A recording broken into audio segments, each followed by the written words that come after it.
Jean-Francois, thanks so much for being here today at Thanks for having me. Thank you. At the opening of the 2019. Pre-opening. No one is around. We're very lucky. Very lucky. So can we just get a little bit of a understanding of what exactly is an art fair?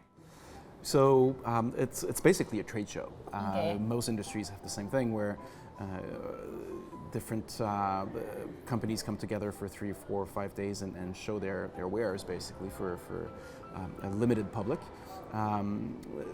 But the art fairs are different in the sense that it's not for a limited public, it's open to everyone. Mm-hmm. And the companies that bring their wares are galleries that bring their artists. They bring new productions, new artworks, and get a lot of energy into showcasing what has been done that is the best art of the last year. Of the last year. So they do curate for the year, and I guess a lot of these art fairs are recurring annually. Exactly. Do you know like what the history is of this kind of fair? Well, the idea of fairs started really in the 19th century. It's been around forever. Yeah. For the art world, it's a bit more recent. I don't have the exact date. If I remember well, I think the Armory Show in New York is probably one of the oldest ones. Mm-hmm. And it's still a very well-attended fair that happens in March in New York every year. But the one that we probably know best in North America is Art Basel Miami. Yeah. It happens the first weekend of December. Very bad time of the year to leave Canada and go down south. Yeah, terrible. I don't know. It's very Who would unenjoyable. go there? But so it happens the first weekend of December every year. Yeah. It started in 1998. And I went to Miami this year. It was like crazy. There was dozens of art fairs going on, so hundreds of galleries. That's the crazy thing, yeah. is that it's always the same thing. Anywhere you go in the world, it starts with one art fair.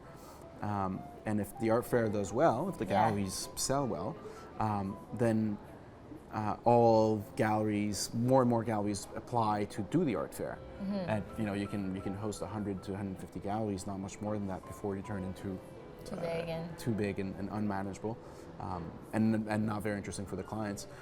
So other art fairs appear. And why do you think this is happening like around the world, this growth of art fairs? I think it answers a need, a very serious need for me as a professional, but I think for a lot of collectors as well. They're extremely convenient. Mm-hmm. Under one roof, you can walk around and see more art than you would see through a 1-month trip in the States or in Europe or in Canada. So they're extremely useful and they're fun. Mm-hmm. I think they also in the 2000s they also became very trendy.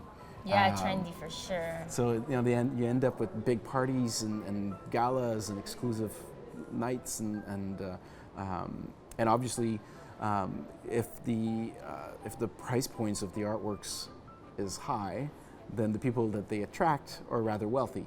Yeah, so it's creating these different types of parties, I guess, and depending on the art fair, there's different crowd, and exactly. And I think that's definitely interesting. And how do you think like the art industry is impacted?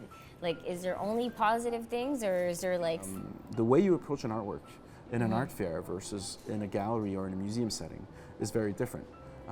This space here now is completely empty and calm and quiet. Yeah, but the second the doors open, it turns into a madhouse. I think they average about 20,000 visitors in 3 days at Papier. Yeah.